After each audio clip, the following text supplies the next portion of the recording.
شروع اللہ کے نام سے جو بڑا مہربان اور نہایت رحم والا ہے۔ نبی کریم صلی اللہ علیہ وسلم نے ارشاد فرمایا،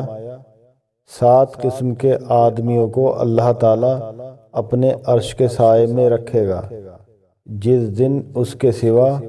اور کوئی سایہ نہ ہوگا۔ انصاف کرنے والا حاکم، وہ نوجوان جو اللہ تعالیٰ کی عبادت میں جوان ہوا، وہ شخص جس کا دل ہر وقت مسجد میں لگا رہے، 2 ایسے شخص جو اللہ کے لیے محبت رکھتے ہیں، اسی پر وہ جمع ہوئے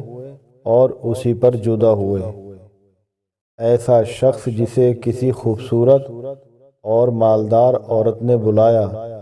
لیکن اس نے یہ جواب دیا کہ میں اللہ سے ڈرتا ہوں، وہ انسان جو صدقہ کرے اور اسے اس درجہ چھپائے کہ بائیں ہاتھ کو بھی خبر نہ ہو کہ داہنے ہاتھ نے کیا خرچ کیا، اور وہ شخص جو اللہ کو تنہائی میں یاد کرے اور اس کی آنکھیں آنسوؤں سے بہنے لگ جائیں۔